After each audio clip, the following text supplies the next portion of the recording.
Hey guys, what's up? Bernardino here. Thank you so much for coming back to the channel. If it's your first visit, thank you for taking the time because absolutely, but I mean absolutely everyone is welcomed here. Please subscribe, like, and share our stories. I'm your host, again, Bernardino Rosario. But before I begin today, that's exactly what I want to do. I want to take the time to thank the following viewers for sending their unfiltered, honest comments. I'm going to tell you guys right now, I don't get offended. I welcome them all because I want this to be a platform where you sincerely feel comfortable sharing your views. This is not a left situation. This is not a right situation. This is an all of us in this together situation.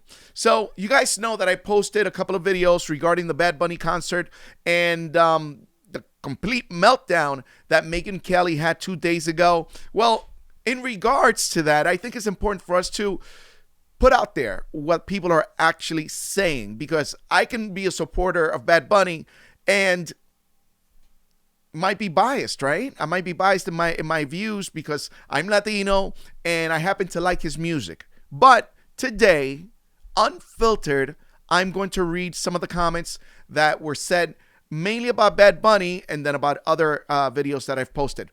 But check this out. We have Grace that said, I watched Bad Bunny and I thought it was the most wholesome show I've seen in a long time. I was impressed with the vocals. I don't speak Spanish. Listen to this. I don't speak Spanish, but I can pick up a vibe for goodness sake. Music is universal. The words are also melody. I enjoyed it. And as far as Kid Rock goes, he's a relic that needs taken out with the trash. Now, again, I'm going to read these messages uncensored. And sometimes they're not so nice to hear. But it's what people are thinking. So thank you, Grace, for your time. On the other hand, we have Linda, who wrote, sorry, dude, but I don't agree with your views. I did watch a little bit of it, and I was so offended. I would never watch Bad Bunny ever. Go Kid Rock. So now you have someone with a complete different approach to what happened.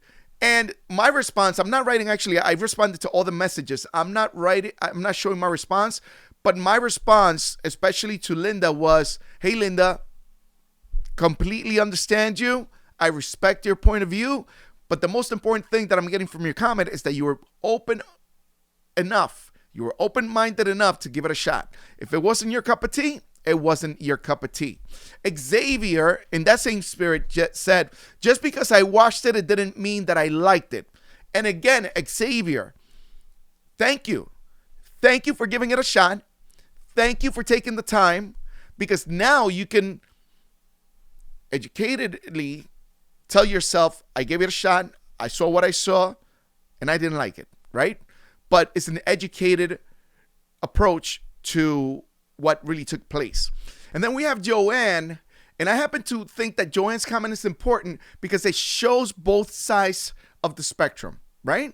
First of all, Joanne says, I'm 65 years old. I don't speak Spanish, and I didn't know any Bad Bunny songs before the halftime show. I thought it was entertaining, fun, energetic, inspiring, inclusive, and promoted love. It was gorgeous, had a high production value, and delivered a beautiful message. The Puppy Bowl had 12 million viewers. Turning Point USA had 1 million and hired 4 million bots. Now, I can't attest to that. I don't know if that's a fact, but I do know that it was reported that it was 5 million viewers. It says even Trump and friends watched the real one instead. Thank you. Why do I think that Joanne's comment is important? Because you're talking about a person who's 65 years old, can be easily thought of as a person that would not be interested in the least to want to be part of a Spanish-speaking performance or a viewer of, and she just enjoyed it. She genuinely enjoyed it because she understands that music has no limitations. It doesn't matter where you're from. Good sound is good sound. Good vibrations. Thank you Thank you, Joanne, for your comment. And then we have Robert. Robert wrote to us a day ago also saying, you're talking BS. Trump is the best. And again, if you think Trump is the best for you. That's absolutely fine. I just want to live in a country where my opinion is just as important as yours, right? And last but not least, we all know what happened to Don Lemon a couple of days ago. And we have DeMarco, right? DeMarco 500 said, stop drinking the coffee, bro.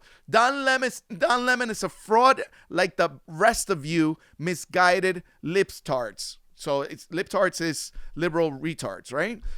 Thank you, DeMarco, for your comment. Again, thank you. I completely support your point of view, and I will kill to make sure that you have the right to express the way you feel like it. But again, just remember, my opinion is just as important as yours, okay? So, thank you. Keep on writing those comments. Please subscribe if you haven't yet. And for today, and again, I sincerely love those comments, the negative and the positive ones. But today, it reminds me that that's the America that I want to live in. An America where people are truly free to express what they feel without fear of retribution. That's the America that I want to live in. So having said that, boy, do I have a story for you today. It involves an Irish grandma. Listen to this. An Irish grandma, a legal permanent resident. An Irish grandma who's a legal permanent resident for the past 50 years. Guess what happened to her? She gets arrested by ICE. Gets arrested by ICE for writing a $25 bad check over 10 years ago. Are these the criminals ICE is set out to go after? You want to see this. Trust me, you want to see this. You won't believe what this lady went through. Ladies and gentlemen, welcome.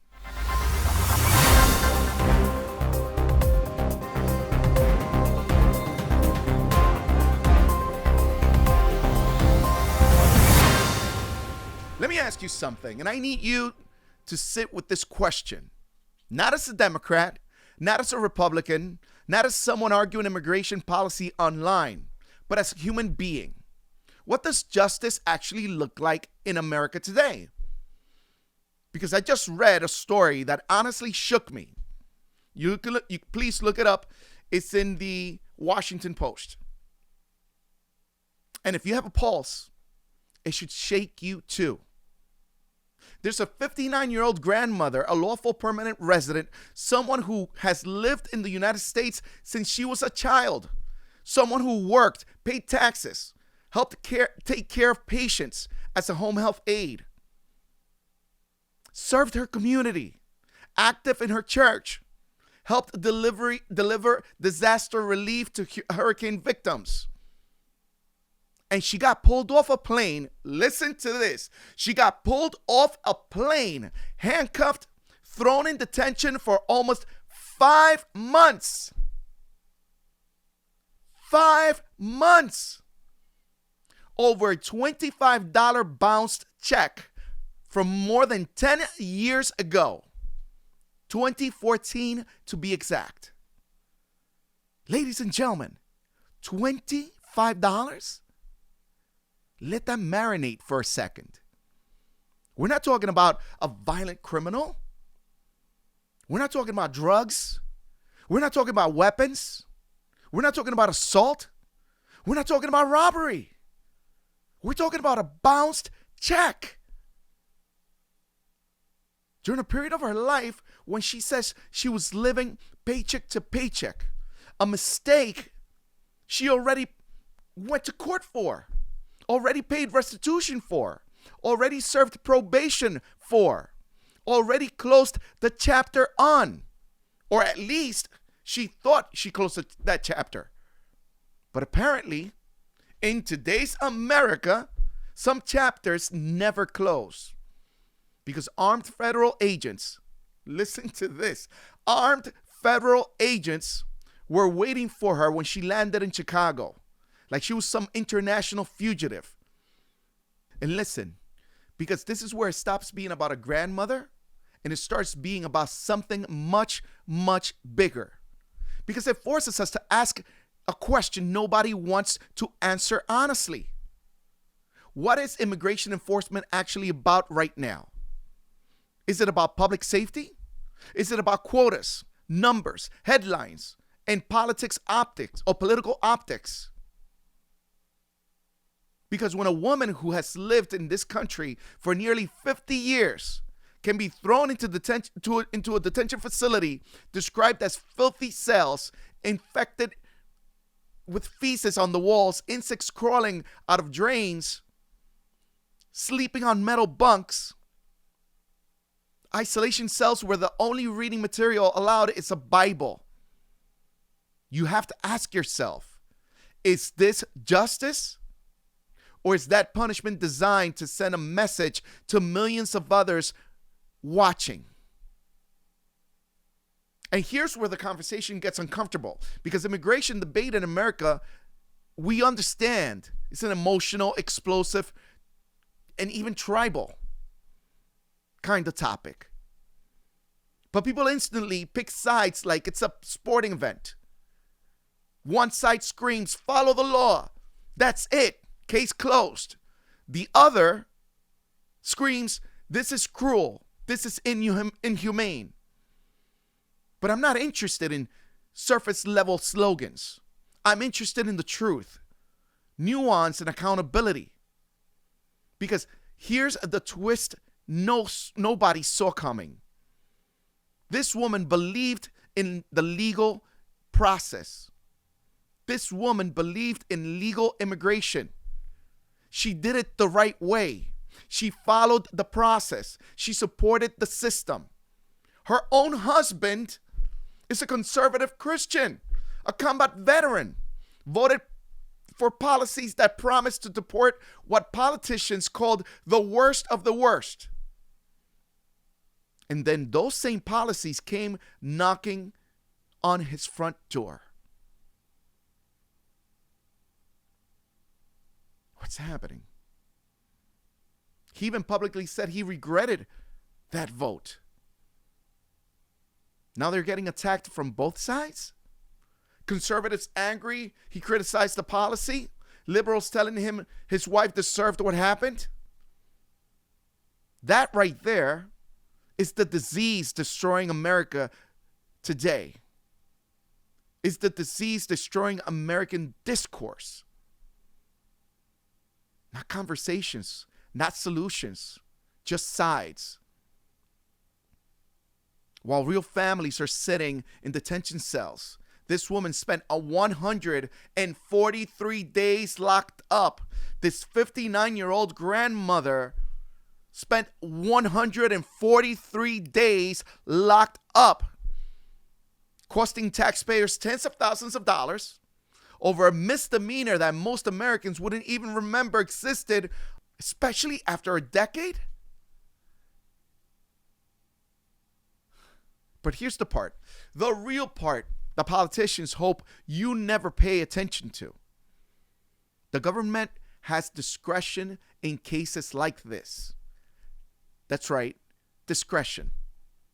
Meaning someone, somewhere, makes the decision whether the deportation is necessary, whether detention is necessary, whether someone is truly a threat.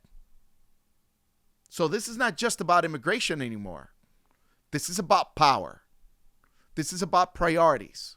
This is about how government defines who deserves protection and who gets erased.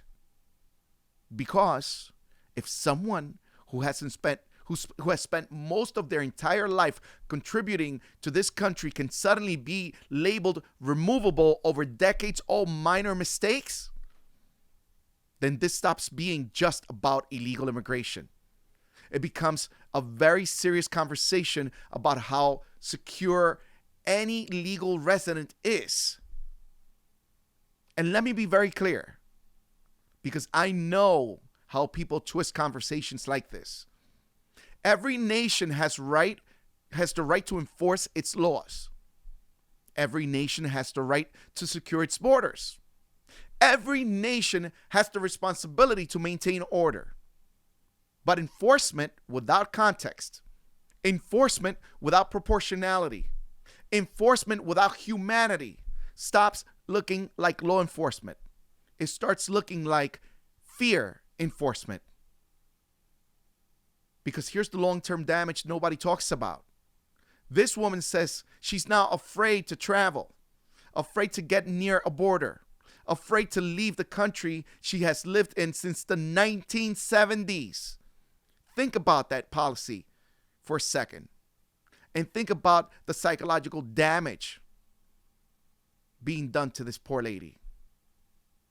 Imagine living your entire adult life somewhere, raising a family, building a career, paying into the system, serving your community, only to realize that one mistake from your distant past could suddenly erase everything you've built. That is not just an immigration story. That is an American identity story. That is a story about stability, belonging, and what citizenship and residency are supposed to mean in the first place. Because policy is not just legal language written in Washington. Policy is human beings sitting in cold detention cells wondering if they will ever go home again. Policy is families sitting at a kitchen table staring at empty chairs. Policy is husbands writing letters to politicians, begging strangers to give them their wives back. And here's the question that every American, left, right, independent, or politically exhausted, needs to ask themselves. What kind of country do we want to be? Do we want to be a country ruled purely by punishment? Or a country guided by justice and wisdom? Do we want laws applied mechanically? Or applied with intelligence, balance, and humanity? Because if we reach a point where we start seeing the human being behind the headlines, if we reach a point where suffering becomes political entertainment, if we reach a point where compassion becomes weakness, then we are not just debating immigration anymore. We are redefining the soul of this nation. In that conversation, whether people want to admit it or not, it's coming. And it's coming fast. My friends, please subscribe to the channel, like, share, comment. I read your comments, and I promise you, I'm going to try to answer them as many as I can. Talk to you soon.